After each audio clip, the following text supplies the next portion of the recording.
everybody to the fourth day of programming in our symposium week this year. This is the second year that we've actually done a virtual symposium. Normally we're in either Philadelphia at the National Constitution Center or in DC. But the virtue of doing virtual has been, we've been able to engage our national audience and also speakers from across the nation who might not necessarily be able to get on a plane and fly to Philadelphia. So this year's theme is depolarization, seeking common ground. And we've been looking at that through the different lenses of leaders who lead in that space. So for example, we had a panel discussion on Monday around veterans leading in that space. And Tuesday was the role of women in depolarization. And yesterday we looked at the role of students and faculty on college campuses in depolarization. And so today I'm just really excited to introduce this panel on the role of immigrant voices in depolarization. And we are just very grateful to our audience joining us, as well as those who will view it after the fact as well. We'll get the production up sometime within the next 24 to 48 hours on our YouTube channel. Also, I want to express thanks to our volunteers who always make this programming happen. We're just super grateful. You guys have our Volunteer of the Year supporting you on this panel, Tyler Bowden. So you're in good hands today. Our sponsors, of course, we're just really grateful for their generosity to allow us to bring the programming. And then our members, which are the lifeblood of our organization and who are out there civically engaged in their communities, in many cases working around issues around depolarization. So I do want to flag some other programming that we have for the remainder of the week. We have one more panel discussion this afternoon on the role of the media in depolarization, and that will be facilitated by Kelly Kehoe, our blog writer. And then we have a VIP reception this evening. I hope all of our speakers are able to join us for that. It'll be a special event. Actually, Camille and I will be joined by our colleague, Chris Purdy, who leads Veterans for American Ideals. And we're going to give an inside baseball discussion on the Afghan evacuation and efforts to continue to find safe passage for many of our at-risk Afghan colleagues. And we'll also feature the Afghan National Symphony as part of that program, and then have plenty of networking opportunities where you get to grab a glass of wine and chat with a few other members who are there for the program. I'd be remiss if I didn't mention, if you missed any of the programs that I mentioned that happened previously in the week, or you can't make some of them and you're really excited, you can go to our YouTube channel. If you hit subscribe, you'll get notified every time one of the programs gets put up, and that'll give you a chance to get caught up if you weren't able to participate live. We do try to make our programs as interactive as possible, which is the benefit, of course, of being here live. So please, for the audience, pay attention in the chat function. We'll put in some instructions on how to use Q&A and upvote the questions that you like most.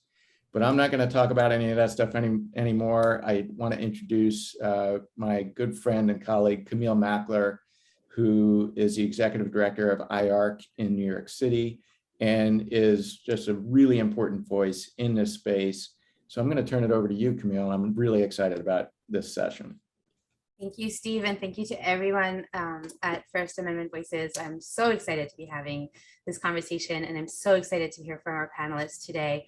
I have the best job in the world because I work in immigration, and at the end of the day, immigration is about people and it's about stories. And I tend to be the fire starter dinner party guest whenever somebody asks me what I do. But when you can get past those initial reactions and you can get past sort of this incredibly, what is perceived as an incredibly divisive topic in our national debate, you realize that you're just talking about stories and you're talking about people and dreams and wishes and aspirations. And one of my favorite talks that I give is what I call the 5 myths around immigration. And I have walked into rooms where people, were literally screaming me off the stage, and others where, they wanted to hear what I had to say, and anywhere in between. And once we got past that initial moment of, okay, take away everything you think you know about immigrants, and let's actually talk about what is the reality of what immigration is and who immigrants are, you realize that there's nothing but hope and love and trust and incredible stories of bravery and courage and just this belief in who we are as this country, and why we all want to belong here for one reason or another. So I'm really thrilled to be joined today by Tina Thomas, I've already forgotten your title, Tina. I'm so sorry, but you keep changing it on me. Currently the acting assistant field director for Customs Border Protection at here in New York City for New York and New Jersey.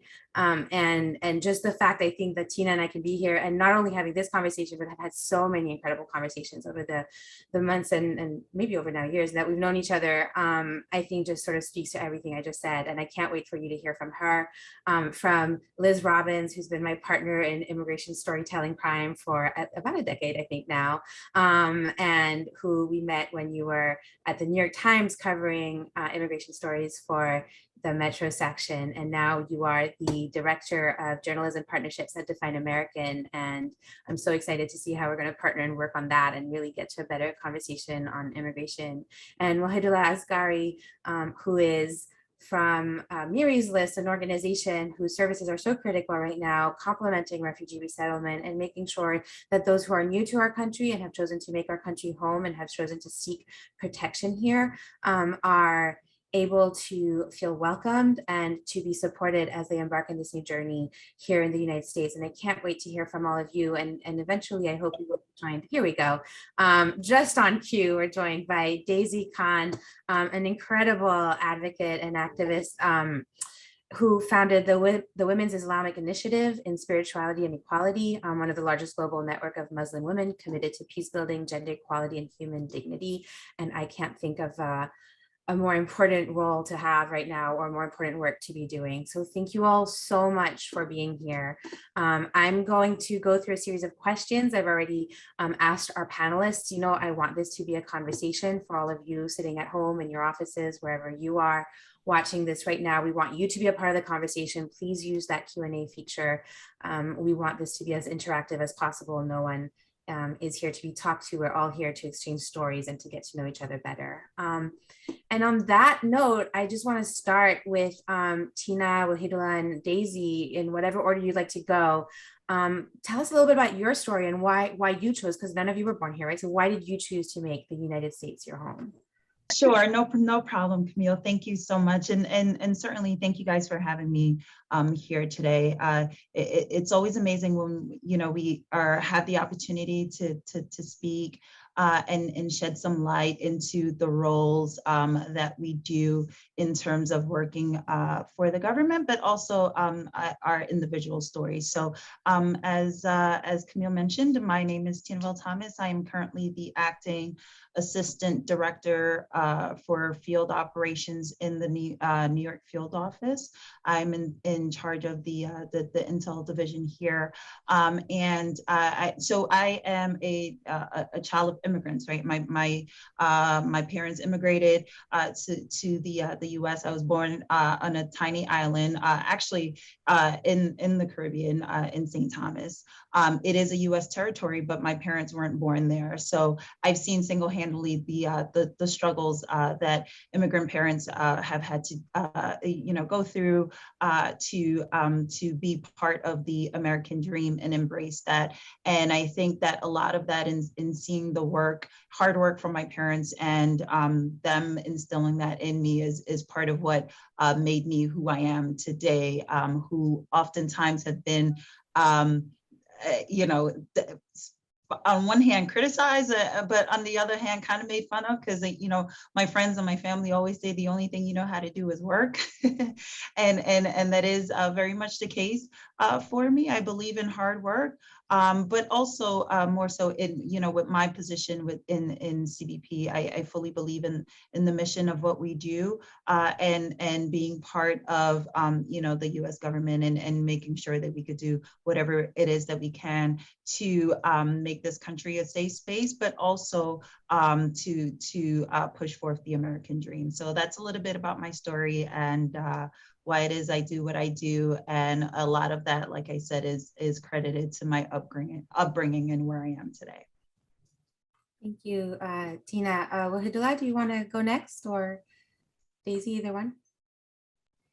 There we go. Thanks, guys. I just have to say a little bit about my story. My name is Wahidullah Asghary. I'm from Kabul, Afghanistan. I was born there, and my father and my mother were born in Kabul. And now I am working as a program enrollment coordinator with the Mayor's List nonprofit organizations, helping with the resettlement of the new immigrants from Afghanistan. And I used to work in Afghanistan as a translator, and then we shifted back to as an office manager with since 2014 until August 2020 for the anti-terrorism assistance program. It was a project from DOS, Organic Training Facility Management, and we had a chance to apply for the special immigrant visa. Anyone who work with who help faithfully and serve valuably with the United States in Afghanistan, they had a chance to apply for the special immigrant visa as we did it. And we applied in 2016, and finally we got approved after being thoroughly vetted and screened. And we are lucky right now. We are a family of 6, a wife, and as well as 4 kids. I have a daughter and three sons. And my daughter and my son, they are at school right now in 4th grade, and another boy of mine is in 1st grade, and I got a 2-year-old. So we are living right now in LA, a city called Burbank. So we are very much lucky that we are here right now in the United States, and we arrived in the United States and in September 2020, almost a year ago, and it is new journey, it's new experience, a new life, new people. It is a great opportunity for us right now, and we are just fresh, and we still want to go, and even life will be somewhere everywhere. It needs struggle and effort.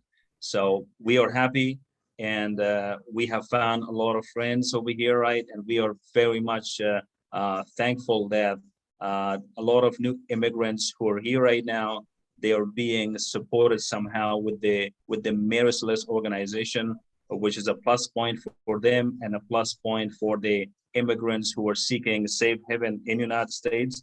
And we are so much great. We are feeling really wonderful right now. Oh, that's wonderful to hear. That's such a great way to end our presentation. Thank you, Wahidullah. Daisy, to you. Thank you so much. So my story is a little bit slightly different, but it also starts with a conflict zone. I was born in Kashmir, which is one of the oldest conflict areas in between Pakistan and India. But I was born an artist. And so I didn't fit into the society because I didn't want to be a teacher or a doctor. So they didn't know what to do with me. But fortunately, my grandfather, years before me, had come to the United States and had actually gone to Harvard. So he had seen the Western world, and he had an opportunity to get a first-class education. And of course, he returned back and was able to build a lot of the infrastructure, the bridges, the dams, the things that we needed that, created real development. So when it was my turn to decide what to do, they were afraid to send me to India because they didn't know when the next war would erupt and what would happen. And I was, just a young girl. And so my grandfather said, you actually belong in America because it's the only country where you will realize your potential. So at the age of 16, I landed in America and pursued a career in architectural design. I was only supposed to be here for 3-4 years and then go back. But of course, somebody like me wouldn't have an opportunity back there because there was not a profession specifically for me. So I went on a career path, and for 25 years, I was just climbing the corporate ladder. The American dream was all mine. And I was, getting promoted, and then I had married an imam, and shortly after that, 9/11 happened. And then Afghanistan changed my life because one day I was doing a speaking engagement at a little church and a woman asked questions about Islam because I was trying to do outreach to help out, to help Americans understand who Muslims were. And this little old lady asked me this very profound question about women. And I rattled off all these rights that Muslim women had in Islam from 7th century. And then she said to me, but dear, just explain to me what is going on in Afghanistan. And then the next question was, what are you doing about it? So I had just seen an image of a woman being shot in a soccer field, and that had angered me so much. And it angered me for my inability to do anything about it. And so the only thing I could do was, I thought to myself, I'm the most empowered woman as far as I'm concerned, because I'm living in the most powerful country. I was educated by every man in my community. I was sent to America. And if I don't do something, who will? So I quit my corporate career. And today I am here because of that one incident. And now I do community development work. And I also do work in Afghanistan with my partners there on women's rights. And of course, as you know, what's happening in Afghanistan, our work has become even more important because now we have to convince the Taliban that women actually have rights from 7th century that cannot be taken away from them. So that's kind of my story. Thank you, Daisy. And I want to reiterate what I said at the beginning. I have the coolest job because you just get to meet and hear these unbelievable stories. Thank you all so much for sharing. Liz, you and I have our own versions of our immigrant stories. Obviously, we were both born US citizens, although I didn't move here until I was well into my teenage years, but you especially have worked so hard for so long to take all these stories and put them out there and make them a part of the dialogue. And can you tell us a little bit about that and those experiences and what it's been like? Thank you, Camille. And I am just so honored to be on this panel with these three amazing human beings who have stories that I could write a whole book about. And we all love origin stories. And even though in many ways you are all superheroes, the thing about origin stories is that it connects us all. We all want to know where we're from, who we are. And instead of focusing on our differences, focus on our similarities. And that's what I do love about my job. I get to learn about people and realize that people's feelings and experiences can be very similar, even if we come from different backgrounds. And I think when we talk about the fabric of the United States, the crucial thing to remember are that these are colorful threads that we are weaving into this fabric. And my big push now as the Director of Journalism Partnerships at Define American is to move these stories of policy and crisis at the border or at our airports and really focus them on individual stories like we've heard already, because this is where people connect. And I think it's really important not only to look at the individual, but integrate these stories into topics that unite us. And so not just kind of using a silo for the immigration story, but integrating it with education, faith, business, sports, health.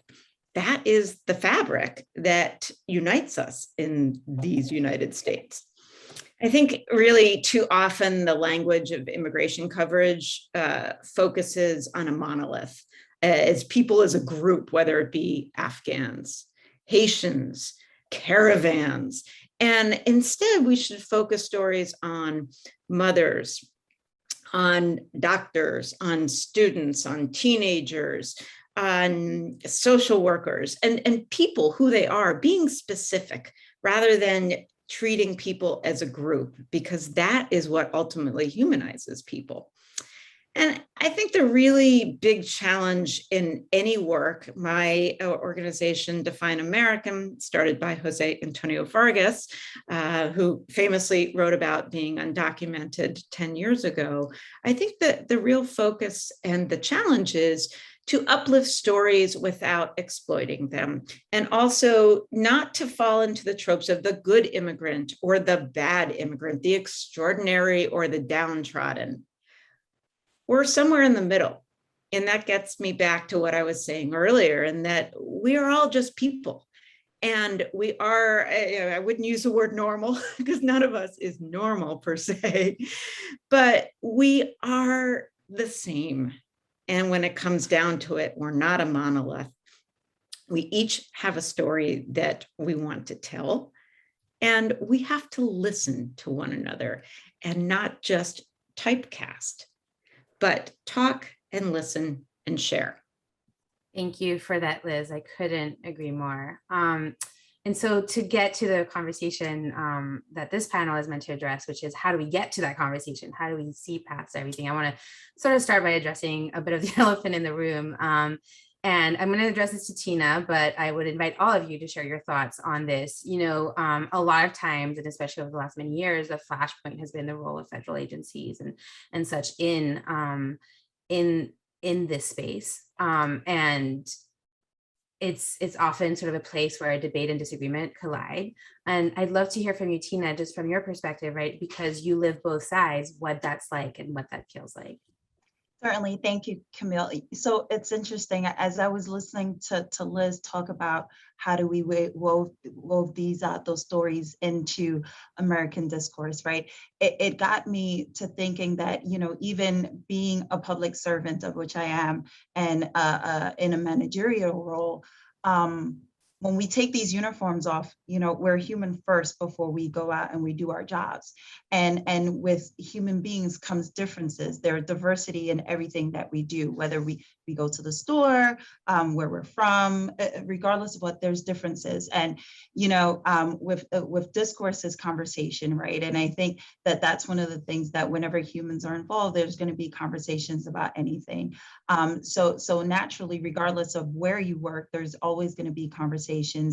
For our agency, it's always challenging, right? Because sometimes it feels like, you know, we're in the limelight and there are conversations that are being made. One of the things that we push to do, and especially for myself and being a manager, is to always have the CBP mission at the forefront, right? At the end of the day, we all took an oath to protect the country. And even with conversations, regardless of how you may feel one way or the other, if it's politics, religion, what have you, we know that at the end of the day, we can come into work and we're here to do a job to protect the American people so that we're able to live that American dream, right? And so sometimes, there will be conversations that may be had, but we know that we can disagree on certain topics, but at the end of the day, when it comes to our job and we're there to get the mission done, that's the one thing that we're always going to agree on and have that. And really take the opportunities to have conversations, much like Liz mentioned, and, talk about differences, because that's one of the things that makes us beautiful as human beings, right? And as a people, is to embrace our differences and learn about each other. And so, sometimes, that's one of the things that we talk about in training and even having conversations with our employees, is to embrace the differences that we have, the differences amongst ourselves as officers, and also the differences with the people that we interact with, the traveling public. So I think that that's really the overarching is the mission and understanding, embracing the differences, and being able to separate the two when it comes with your background, and then also what you're there to affect the CBP mission. Tina, if I don't know if anyone else wants to add. If not, I have so many more questions for all of you. And maybe we can keep going with, well, actually, before I say that, I do want to say, I mean, for all the times that I have walked into your offices, Tina, right, with you, your other colleagues, and been pretty upset about some policy or something or that, and not been shy about sharing my thoughts. There have been the late night phone calls, the moments where, we were trying to help somebody who was sort of caught in this mess of our immigration law system, and we were just trying to figure out how to help with. And I feel that I've said this before, I feel like you guys, we don't see that side of your agency and other agencies. I mean, certainly CBP is not the only one I've had those conversations with. I had a very memorable Mother's Day weekend that I spent with a lot of people at USCIS one year, trying to get to the right place. And so I appreciate you being here and being willing to share those thoughts. Yeah, thank you, Camille. But with all that said, and this is, I'm going to ask Daisy this, and again, if anybody else has extra thoughts, please feel free to share them as well. But, you know, Daisy, the reality I think we all have to acknowledge is that there's a history of racial discrimination, and that has just pervaded our immigration laws. And the last 20 years have been so focused on Black and brown immigrants, especially, and Muslims, you know, absolutely. And we just see the deceitful rhetoric and the sort of fear-mongering that happens around that. How you've done such incredible work in that space that I'd love for you to talk a little bit about, and, you know, help us understand how we counter that dialogue. How do we move to a constructive conversation? Yeah, well, thank you so much. I think that in general, you know, ever since 9/11, you know, post 9/11, we saw the nation uniting around a common cause. You know, our homeland was attacked. There was a lot of unity amongst people on confronting an external enemy. So, but unfortunately, that kind of unity has frayed over time. And today, unity is a tough sell, not only in the United States, but really worldwide. If you just look around you, it seems everything is the opposite. We turn on the television and we see conflict everywhere, and we leaf through the newspapers and we see horrific images of people fighting one another. And ultimately, I love what Liz said about origin stories. If you really go deep down into it, like what is the source of it? All conflict stems from the I-thou polarity. You know, I am different from you, and I do not recognize myself in you. And this can take any shape. It can be Palestinians versus against the Israelis, Catholics versus Protestants. And I'm naming these things because each one of these groups have been at each other's throats at some point or the other, right? Hutus versus Tutsi, man versus woman here in the United States. Certainly that was going on for so many years. It's happening in Afghanistan right now. The whole fight is about man versus woman, right? You know, Taliban versus what they consider a gender that it doesn't even have, you know, full rights. White against blacks. We've seen that in the US. Northerners versus Southerners, and Democrats versus Republicans, what we're seeing here, and sometimes even Shia versus Sunni. And this list is endless. And so it is really important that when conflict arises in our name, in our group's name, voices like ours have to characterize the conflict for what it is and distance ourselves from it. And, you know, I mean, Muslims have been living in very difficult times here, and we are often viewed by Westerners and some segment of Americans as enemy. And even though we try to divorce ourselves from the internal challenge of extremism, America is also caught up between its peaceful intentions and reaching out to the underprivileged, developing poor nations and spreading democracy, and its need to eradicate the forces of terror. So my role has been to try and unite people around a common cause, a common understanding, common humanity.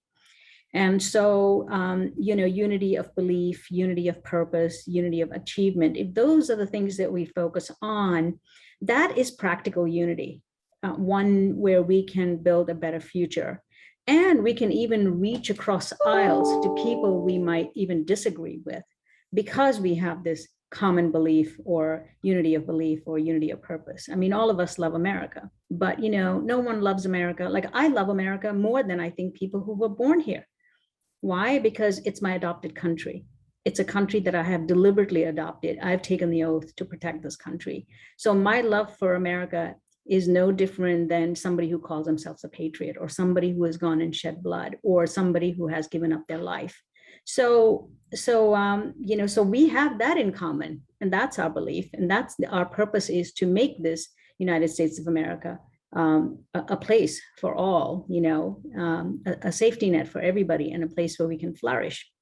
So this is the kind of practical unity that we have to focus on, and I think that that will allow us to build a better future for all of us. Thank you. That's so powerful, Daisy. Thank you for saying that. Just if I can take a moderator's privilege moment for 1 second, I when I practiced law, was an asylum attorney, and it kills me to see these depictions of asylum seekers coming to the southern border, wherever, as a sort of like invading force, right? Coming here intent on breaking the law, intent on doing harm, when the reality is that most asylum seekers actually don't want to be here. They have homes and they love them, and they had dreams of growing up there and raising their families and establishing themselves, and they came here seeking protection, believing that that's what we can provide. And in my experience, when we give them that chance, they give back so much more for the reasons you just said, Daisy, which is that they found here what they needed, and they couldn't have at home, and it wasn't necessarily by choice, but that's patriotism in its purest form, as far as I'm concerned. So thank you so much for sharing that. And you've brought up, and others have brought up already today, Afghanistan, which has certainly been the theme of my life for the last few months. And just sort of watching it play out, and honestly seeing how our migration system has failed people there, has been nothing short of heartbreaking. It's a migration crisis that in many ways is of the US's own making. Is directly tied to the events of 9/11, and so of everything that you just spoke about, Daisy, right, around Islamophobia, and sort of having how that has overtaken the conversations. It was really scary at times to see how those concerns took over the debate around how do we react, how do we help. But Wahidullah, this is your life, this is your story, not just your personal story as you shared at the top of this panel, but also, what you show up at work and do every day right now. What is it like to be working day to day with Afghans and others whose lives have been upended by this moment, who are choosing to seek safety here in the US? Thanks. The story for the immigrants, it is happening right in the United States, when the people, and we have heard and we've seen that thousands of Afghan immigrants who are eligible in Afghanistan, they have been stuck there, and there is exactly no way for them to be evacuated from Afghanistan. And so as we are watching the news and we are reading and we are just hearing from every single one of them, see that it is a problematical issues, right, for every one of them that right now they are facing at the moment, and see that they have already lost their hopes and they have lost their future, and they are in a dark time back again, right? And they have no income right now, and they are living in a situation where they cannot support their family financially at the same moment. And they say that, well, exactly, when we do not know exactly if we just want to go down to the airport, there is no international flights right now. And in the last 20 years, we have heard, and we were in Afghanistan, the people's life have totally changed. They were zero.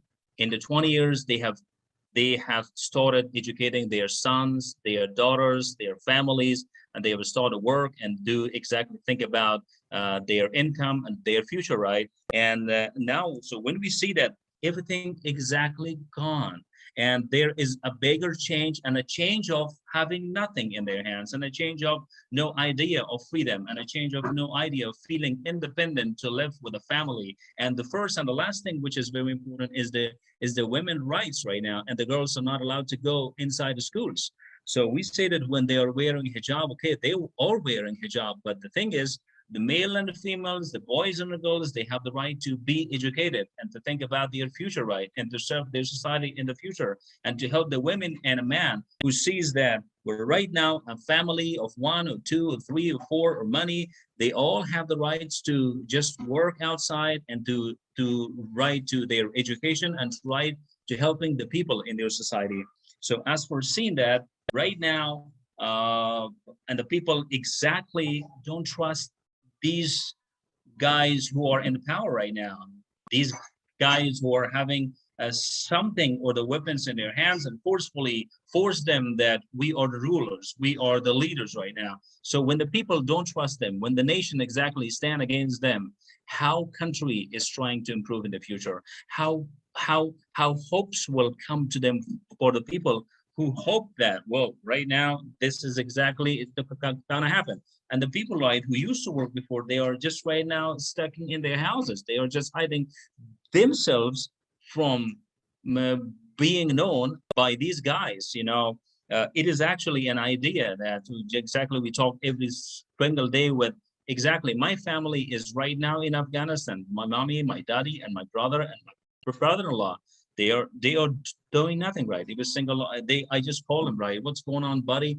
The problem is the same, right. We do not know where to go. We do not know what to do. So that is the issue, right. We hope that some certain ways have to be implemented in order to take those who are still eligible to be evacuated, specifically the special immigrant visa applicants who have worked years and years with the United States. And we hope that they feel that economy is gone and they are not feeling secure right now, and hope that all these things will be done and they have to come to the United States to start their new life.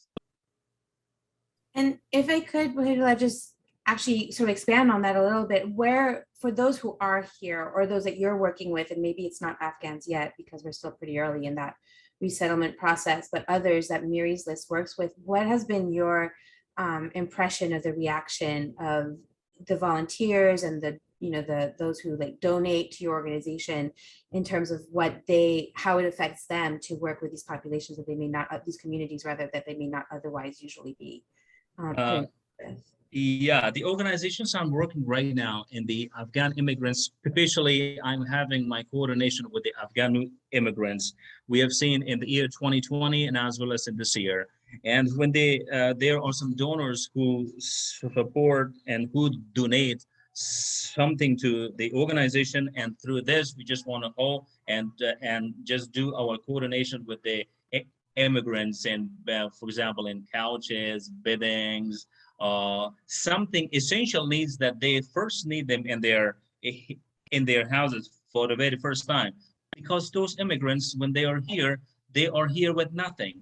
They are here with no money. They are here with what are we trying to do? So this organization is a little bit doing about them and for them, which really appreciate. Exactly, they have started, I think 5 years ago with a family, and now we have served more than 600, I think 25 families, not only from Afghanistan, which from Iraq and from Iran and from Syria and all from these places. And they are so much really happy. And still we want to do it. We want to support those immigrants that they need a little bit of support. Thank you for that. I want to turn, unless anybody else has anything they want to add. Sorry, I don't want to keep talking over people. I do want to add one quick thing, and that is just my own recollection. In 2004, I was a sports reporter for the New York Times, and I covered the Afghan Olympic team. And this was in Athens, and they were training on the island of Lesbos, and there were 2 girls on this team. And this, again, is 2004. And I just love to see their enthusiasm, their excitement for being part of something that they never could have thought would be possible. And it just saddens me so much. And if we also think about the island of Lesbos, it has been the nexus for refugees coming from Africa, from all over, and how much has changed, and yet not changed for the better in 16 years across the world. I know that's not very uplifting, but in my idea of trying to have people understand immigration and international forces, I think it's important to see it through the lens of sports and culture. I will never disagree with that. Daisy, go ahead. I just wanted to mention that, when I was a young girl, and this is for Wahid, because, the support of a father is so critical to a young woman. I was a 3rd daughter, and I remember I was standing in the front lawn, almost like crying or brewing, and my father came to me with a pair of boxing gloves, and he was teaching me how to box. That's the only memory I have. Years later, I asked my dad when I was writing my memoir, I said, "Did you ever give me a pair of boxing gloves?" He said, "Yes, I did." And he remembered. And I said, "Why?" He said, "Because you was the 3rd of 3 daughters and you had been bullied, and I wanted to teach you how to defend yourself." And those boxing gloves I have been treasuring, and I call them my invisible boxing gloves, because anytime a conflict comes up, I think of those boxing gloves. Okay, it's time to fight. I think it's really important right now to shift the narrative in Afghanistan, from women wanting their rights to men stepping up and saying, I want my daughter's rights. Because men are more powerful in terms of, how the Taliban views the genders. And I see women on the streets. I think more men need to be on the streets, and men need to be there with their daughters. And they need to support their daughters like Wahid is doing. And so many men are fleeing because they don't want their daughters to be oppressed, right? They have invested so much in their wives, their daughters, their families. And I think that more men need to step up, and they need to come out, and more demonstrations need to be led by men and women together, not just by women, because then women become the target. Thank you. Thank you for that, Daisy. I don't want to move on too fast to messaging. I don't know if any of you all have other thoughts on this subject or.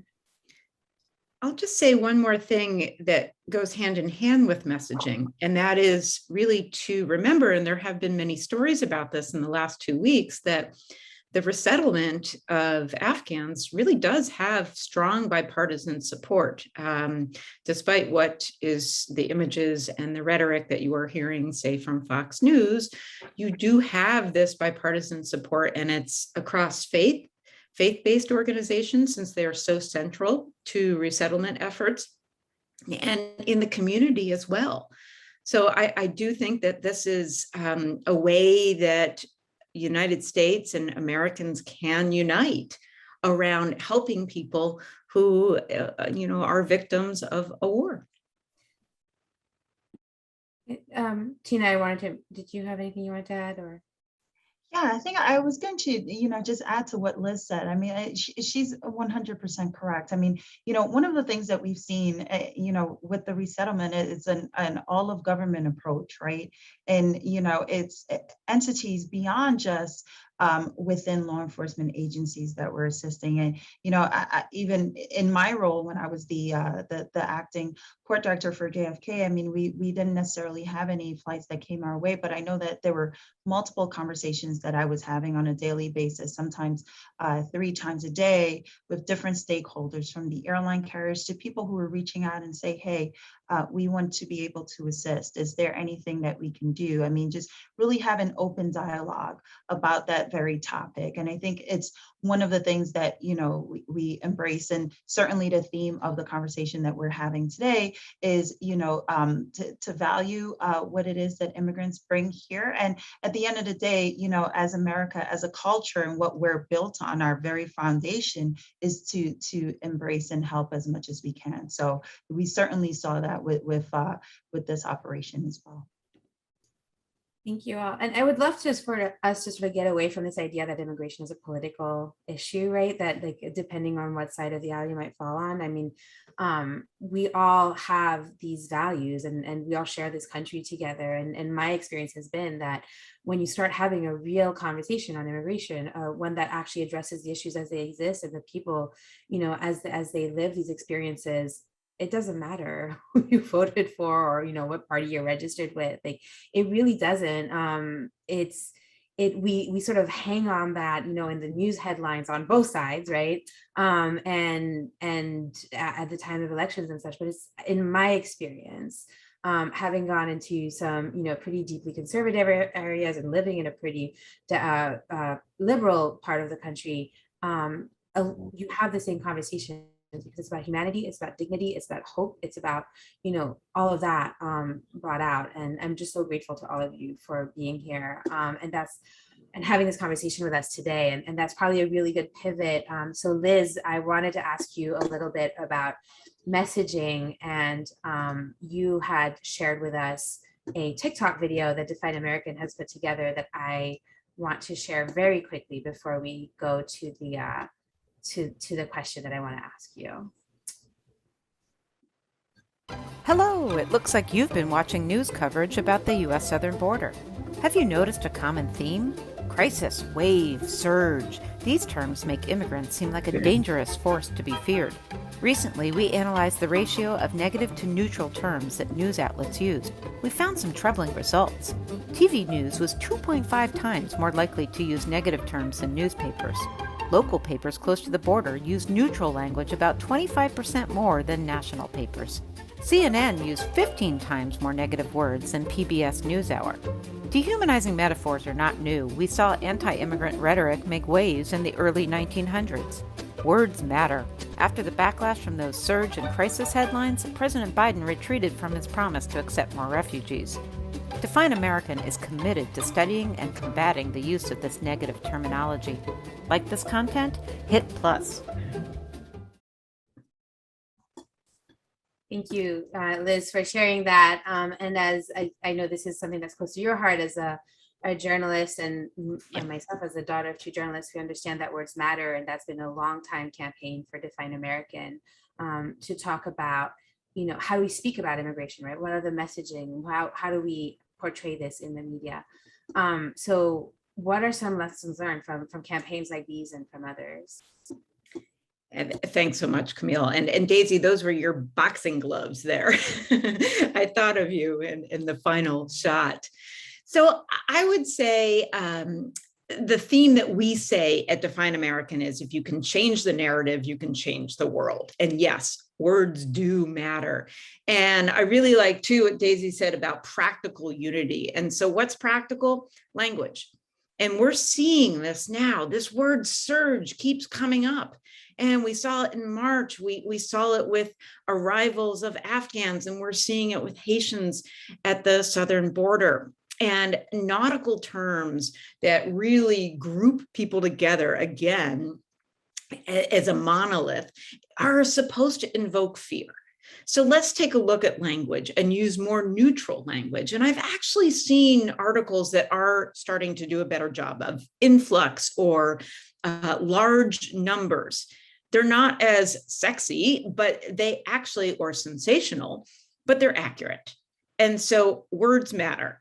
Let's be very specific who's coming. When we're talking about Afghan refugees, they're not all refugees, right? Some have special immigrant visas. Some are humanitarian parolees. So it is the job of the journalist to describe this. So the three campaigns that we've had have been words matter, sources matter, and who you quote is very important. There's so much emphasis on getting the other side and being very objective. But what does that other side really mean? Does that mean quoting nativist groups and restrictionist, immigration restrictionist groups that belong to the Tanton Network, like the Center for Immigration Studies and Numbers USA, who have been very fiercely anti-facts and also nativists? So we don't want journalists to be doing that. But really, I'm advocating for good journalism. I'm not trying to advocate for one idea over another. It's being accurate, it's being representative, and it's centering the stories of immigrants. And that doesn't mean talking to somebody who is not an immigrant or a director of their organization. It means talking to people who are directly affected. The other thing about practical unity, we talk about this in journalism, but the other arm of Define American is about entertainment. And we do a lot of consulting with American TV shows. And it's been really successful on how to center the immigrant experience accurately. So we've consulted on like over 90 TV shows, including Superstore, Orange is the New Black, Roswell, Grey's Anatomy. So I'm really proud of my entertainment media partners because I think people see TV as a middle ground and they can see these stories centered, and we're making sure that they are accurate and people are responsible, not just in journalism, but in entertainment. You mentioned centering immigrant voices, and I think we're seeing a lot of new voices step into this debate right now in immigration, veterans, others, and kind of wondering from Wahidullah, Daisy's perspectives, how do we make sure that we engage with them and we incorporate them and make sure that they understand the immigrant perspective so that they're actually uplifting the needs and the asks of those communities in a way that remains faithful to what they actually are looking for. I just, once again, I'm very passionate about practicality because I run an NGO and I try to get things done. I met Steve Miska at an event some years ago. And when we were talking, we realized that, he's a veteran. I've never served in any armed forces. I'm not in combat. There's nothing in common between us except our shared vision for the world. And so Steve asked me to join as an advisor. And I said, sure. And I've been part of this organization. And this is why I'm here today, is because of that relationship that we formed. And recently when, people being evacuated from Afghanistan, a woman was desperately trying to connect with me, asking for help because her life's under threat. And I reached out to Steve, and Steve said to me, there's somebody on the ground that's helping. And I don't know if she's out, but at least we established a contact. So that is a practical way for us to work together. Then I want to mention a story about another veteran that I met. His name is Scott Cooper, who founded an organization called Vets for American Ideals. Once again, we fell in love with one another because of what he believed in, what I believed in as American ideals. And when I was writing a book on extremism, ISIS extremism, I invited Scott because he was very passionate about trying to understand the other side and trying to confront hate speech. So I asked him, would you do an article for me? And he said, yeah, because speech has not only become, speech, when it turns dangerous, it has real repercussions, right? And it's becoming really prevalent in our society. So he wrote this article for me, which I have been sharing with many people who are trying to do practical ways to speak to the other side that you disagree with on how to confront this issue of hate speech. And it has, 5 parts. Consider the person's emotion, remember that changing beliefs is hard, respect that people have sticky identities, combat misinformation, acknowledge the impact of social norms, and of course, underneath there are descriptions on how to communicate with one another. So this work is being applied on the ground by people, but this would not have happened if we had not come together practically to solve the problems. So now we need to think a little bit bigger, because we are now confronting this issue of so many immigrants desperately need the help. And many of our veterans have actually served in those nations. And they are the perfect interlocutor between our government and the new immigrants that are coming to this country. And I think they're already playing a very active role. And I applaud them, 200%. I'm 100% behind them in the work that they do. But we need to work a little bit more closely to see how we might be able to help the Afghans who are coming now to resettle. So recently I got a text from a friend of mine who said he had a buddy in Atlanta who has an Afghan family that he's brought over. He sponsored them. They're here, but they're all alone. And he really is feeling bad for them. They're all alone. Is there another Afghan family? So I got the call. I called my Afghan network here in Queens. They gave me a name of an Afghan family. It took them 2 days to find the family in Atlanta, and now we put them in touch with one another. So that's practical. That's how you do it, right? This is the way we have to do it. Beautiful. Wahidullah, do you have anything you want to add to that, or? As said by Daisy, it's the practicality is the only solution to helping Afghan immigrants, right, in the United States. Starting a new life, which is far away from Afghanistan, new life, new journey, new people, new society, new way to start it. You totally start from the zero, and you don't know exactly anyone right there. But in case, right, if you know an Afghan, a woman or man or relatives or a family member of yours in the United States, okay, that will be a little bit good to show you exactly what it is, how you're going to start it, how you're going to do it.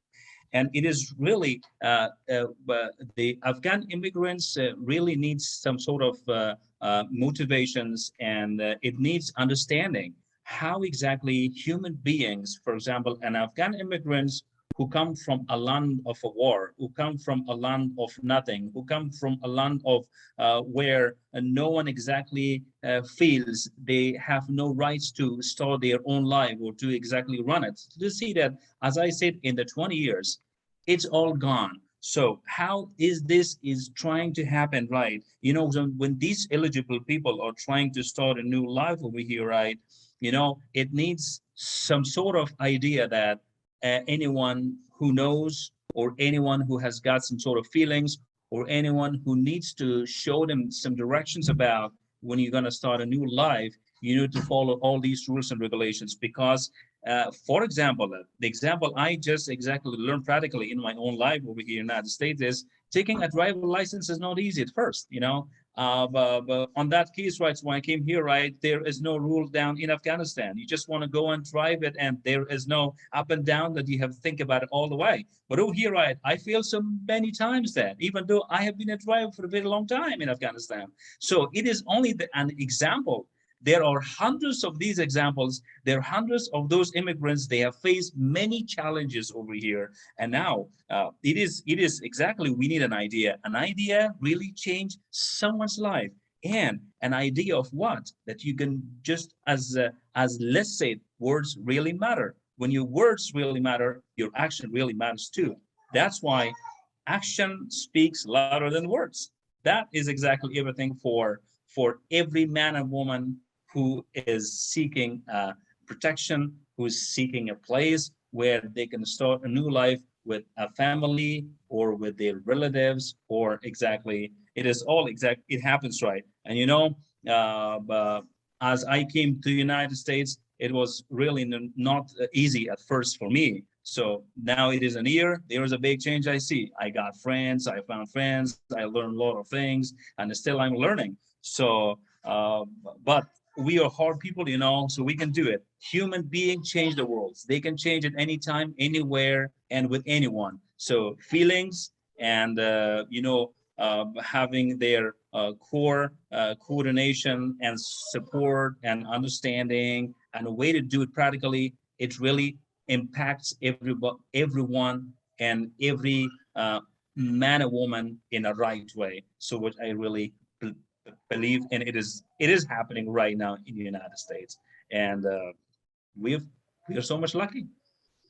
Thank you. So I have a couple of more questions, but I see some questions popping up in the Q&A that I want to address. So the first one, are there any lessons, and I'll open this up to all of you, are there any lessons in the Afghan crisis that we can apply to the broader immigration space to make us a more open society? Great question. Maybe I'll start, how about this? I'll start with Liz, because I think, Liz, you've been working on this for quite a while. You know.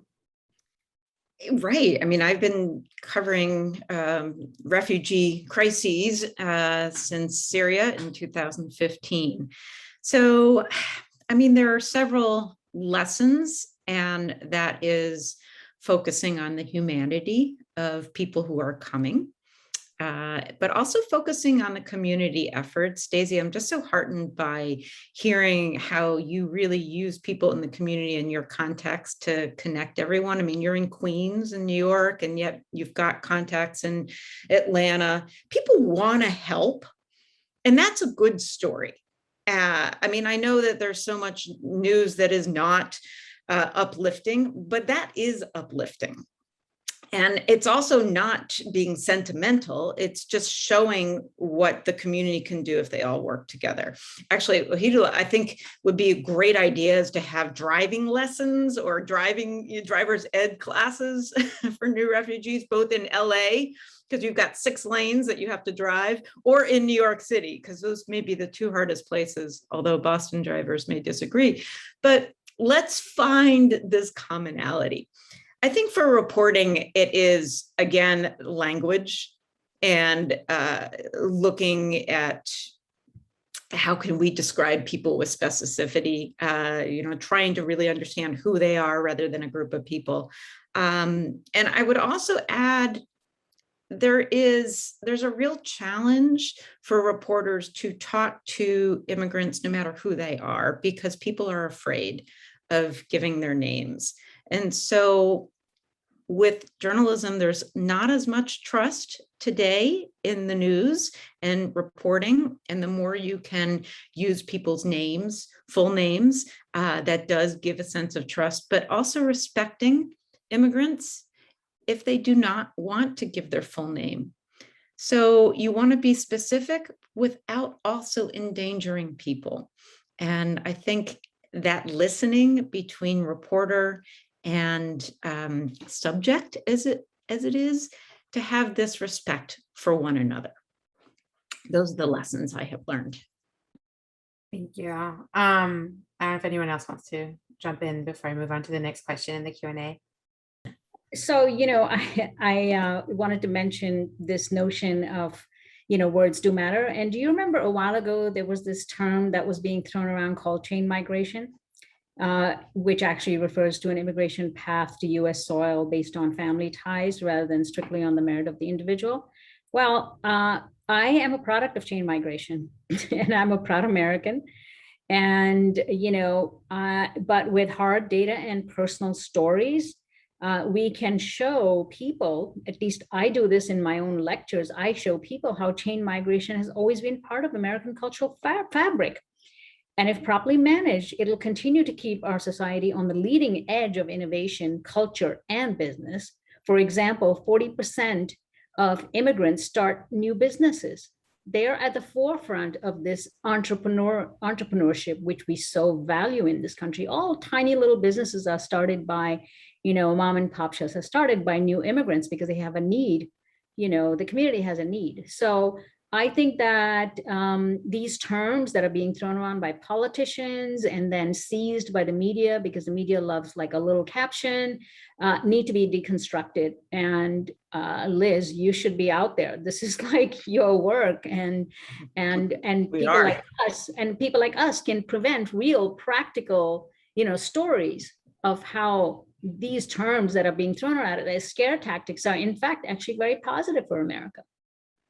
And chain migration is not the term that is the specific term, and that is family reunification.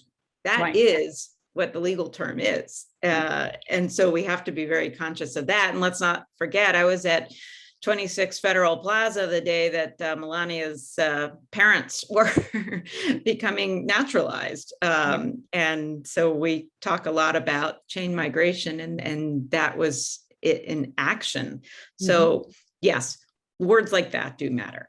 But being aware that it shouldn't have a negative connotation, but by focusing on businesses and focusing on what the economic value can be a real uniting factor. And I think you guys have gotten some great examples already of answers to this next question. And I want to encourage other audience members, if you have questions, to please put them in the Q&A. But what are some of the practical ways that the average person, the everyday American, can push back against fear-mongering and xenophobia that's directed towards immigrants? So we've already covered words matter, right? Chain migration, the line, all of those myths. But what other ways? Well, I think the most practical way is to speak up.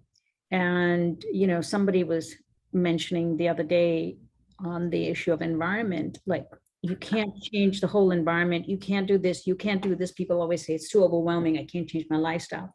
But you know what? You can actually have a conversation about it, because it all starts with the conversation, right?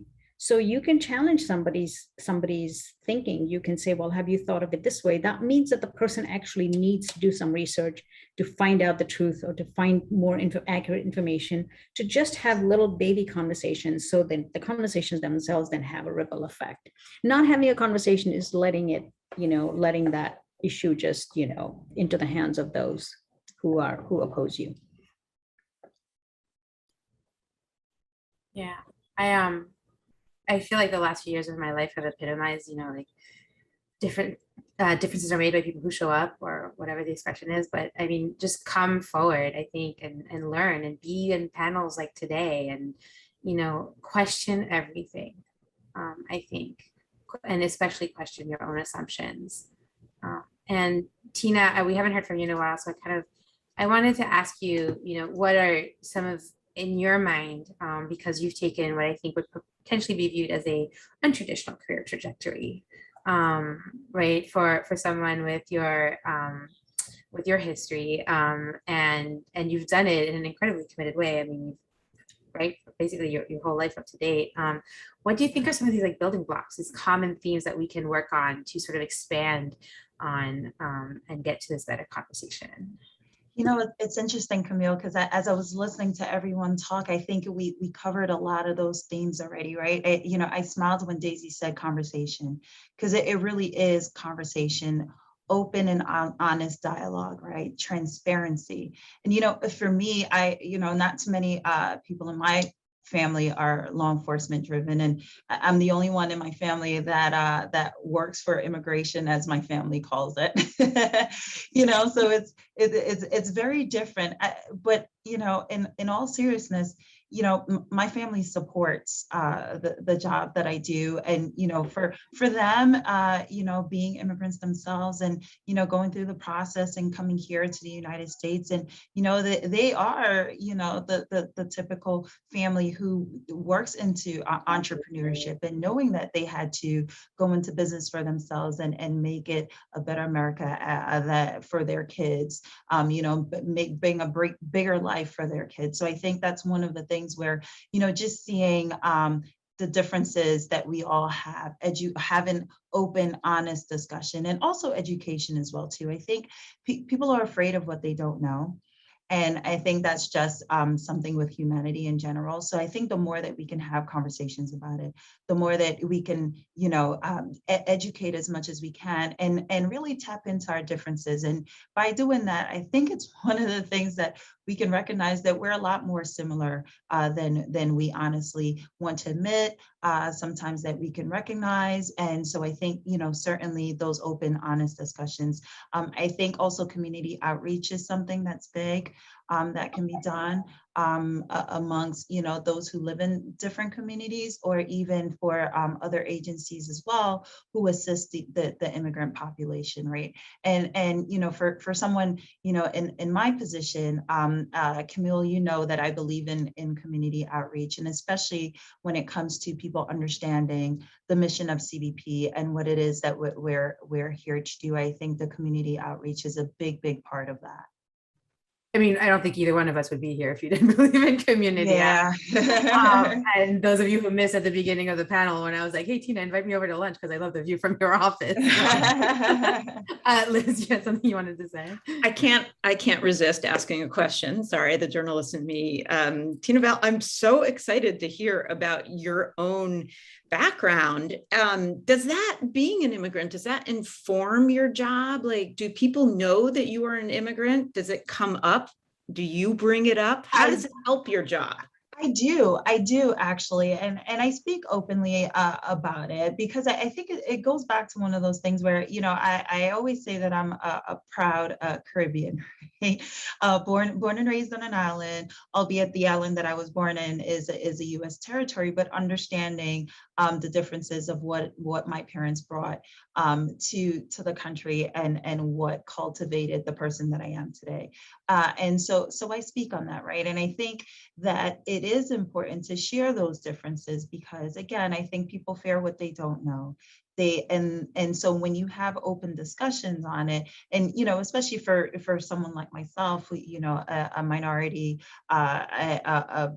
descent, and a female as well too, where you know, people want to fit you into this box that says, okay, you know, you can't work in law enforcement, you can't you know, work for the government, you can't, you know, they want to put all of these things. Oh, you can't excel, you know, you're just going to be an officer, you can't, you want to be a manager, you can't do that. And so one of my personal things have always been to never put a limit on myself, and to always push, right, and do as much as I can to not only elevate for me, but for others within, be it within the agency, or just for other women, and for anyone else who believes that they can do more than what it is, be it society or other individuals put limits on them, right? And I think that crosses so many boundaries in terms of, you know, just not just for the field that I work in, but I listened to Daisy talk about her story and talking about, you know, empowerment for women. And I think it equates to the same thing. I mean, it really just is about that education and conversation piece is a big thing, because I think when people recognize the differences, they understand a little bit more. And with that understanding comes embracing of the ideas and saying, okay, this is what makes us all part of, you know, this big America, this country that we all love being such a huge part of. Amazing. Thank you. I do want to say, I do want to give a plug for, we've talked a lot about the fathers on this panel. I feel like I want to give a plug for the mothers as well. Having spent a lot of time in family detention facilities at the southern border and meeting mothers and children there. And as you all saw, I have my own little girl. And I think, don't get in the way of a mother who's trying to do something for her kid, including coming to this country for a better life. So moms and dads just kind of rock in general. So with all of that being said, thank you all for this incredible conversation. Would love to give each of you a few minutes for final thoughts. Okay, I'll go. I just, Camille, again, thank you guys so much for having me be a part of this. I think as part of that outreach is, understanding different dynamics, different perspectives, and knowing what it is that we each do in our respective roles in order to, have the conversation about migration in this country and honest migration, and really being, all of these different entities that are here to help and push forward what it is that we try to do in America. So I just want to thank you for that, Camille. And thank you to all of the other panelists as well. I mean, I just loved listening to everyone's stories and all of the comments that they shared as well. And thank you to Steve and Sydney and Tyler and the whole First Amendment Voice team, and Heather for bringing us together for this conversation. So who would like to go next? Final thoughts. Oh, go ahead, Liz. We've talked a lot about words today, and that is one of my favorite topics. So I think in thinking about how we use words, avoiding metaphors that dehumanize large groups of people, individualize people, but instead of just using words, also taking some space and listen to what other people have to say. And that's what reporters try to do, is to listen to these stories and honor and respect them. But knowing at the same time that the words you use in headlines or in images, they will affect a lot of people. Make sure you're accurate. Make sure that you're quoting people who what their agenda is. But at the bottom line is, try and find ways that your reporting can really bring people together by not just looking at policy and the border and a crisis, but covering immigrants as part of the community, integrating the immigration beat, as it were, into education, religion, culture, sports, of course. These are the threads that hold the fabric of our country together. So it is up to the reporter, it is up to the reader to be informed, and it is up to all of us to actually do the homework and to do the work and listen. Daisy or Wahidullah? Yeah, I was just thinking of what would be a good way to end this wonderful conversation that, by the way, has been spearheaded by people who are veterans. And so we never really think about veterans in this way. We think of veterans as military people. They don't have conversations. They go, they're really, but, I want to thank all of you for organizing this very multi-layered conversation. I mean, where do we have people like Liz and TenaVel and Wahid? I mean, this is a very interesting group of people coming together to have this broad conversation. But my life is defined by one poem, which I really believe in, and it's a poem by Rumi, Maulana Rumi, and he says that you are born with wings, why crawl through life? That actually wound up becoming the title of my memoir. And this is a country that is defined by the soaring eagle. Okay, do we not think of our nation as the eagle and spreading its wings? And so why is it that so many people are not allowed to soar and spread their wings and fly? Because this is a nation that created that opportunity for people. This is what we believe in the American dream. You can come, work really hard, bust your chops, and move on. And I have one example of a guy that used to be a fruit seller outside my building. And literally from like 7 a.m. to like 11 p.m. he was there. I don't know when he ever slept, when he took his stuff, but he was selling fruits all the time. And one day one weekend, he had his son, his wife, and a few other people there. And I saw his son. He was like 7, 8 years old. And I said, gee, why do you work so hard? He said, for him, because I want him to become a lawyer. And, you know, within 5 years, the fruit cart was gone. And one of his cousins had taken it over because he had bought a store for himself. And I know that his son is going to be a lawyer. And that is how immigrants work. Within 1 or 2 generations, they have already secured their green card. They've secured their citizenship. They're on their way to mortgaging their home. They don't live off of the system. Many of them don't want to live off the system, right? So this is the story that we do not tell. And this is what I was talking about. They're the ones who create all these entrepreneurial jobs, these tiny little mom and pop shops. This is how it starts. So they're adding considerably to this nation. And, you know, and I think that we shouldn't clip their wings. We should actually help them soar, because that's what defines this nation. Thank you. Thank you so much. That's a metaphor that we should use. That metaphor I can get behind. Thank you. Wahidullah, you get the last word, which is fitting. Oh yeah, you know, it was really, you know, outstanding talk that today. And as my point of view, you know, migration, sometimes it will be a solution, but sometimes it may not be, because sometimes when the people, why do migrate, there's a reason of feeling insecure, a reason of feeling having nothing in their hands, a reason of feeling, a reason their family is in danger, or there will be a lot of reasons that why do they migrate. And as you know, being a father of my 4 kids and a wife is exactly a really tough job. In Afghanistan, I did not do my higher education. The reason behind this is I thought about helping my family financially first, and as well as my kids.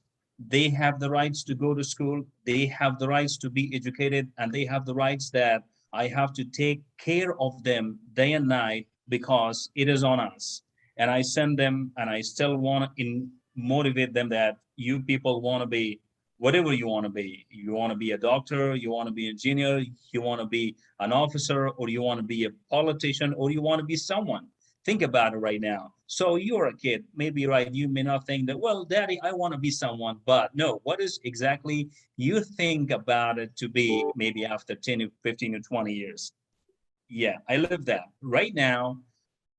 Maybe in the future, I may have a chance and opportunity to do having ideas, especially my higher education, which is a must, and I will be thinking about that. And everyone has a voice. Everyone has to raise their voice. Everyone has their rights to ask, to stand on their feet, and to help himself and to help the others who are around them, and to see them. Because life, we are born once, we die once. So in this life, what we need to do, there is, of course, the people of all over the world is not the same, based on the religion, the race, the tradition, and every other thing. But what it is happening is people is people, idea is idea, help is help, action is action. Well, everybody has an idea to say something. Everybody has an idea to help someone exactly who is and who are in need. So when that's come into mind, that I think that why I am not trying to be a man of not wordy man every time and every day. And sometimes my family asking me that, I don't know, why are you talking so much? I say that I have an idea. I have an idea to share. No, I'm trying to be a man of an action, right? I want to bring it practically. I want to show it to you all that you have to be this, and you have to be that, and you have to be these. Well, so it is life. It is people, you know, it is rights, it is freedom. It is a way that you're going to start it one day and you're going to end one day. So it is, everybody has aspirations, everybody has dream, everybody has wishes and some main goals in their lives. And we hope that I have truly come to my dreams come true in my life. We are out in the United States. we are very much happy for our kids that our kids will be some people in the future. And as I said, I'm not old enough. I said, well, I cannot do anything. I can do a lot of things. I can work a lot of, and I have the maybe the strength and as well as the way of thinking and as well as an idea. So it is a great opportunity for, especially for the immigrants who right now in the United States. What I ask them is, please, first of all, as much as you can, educate yourself, because education is the only solution to change the entire world, which has happened, and it is exactly an opportunity when everybody has it in their hands. So it was great to talk to Liz, to Tina, to Daisy, to Steve, and as well as to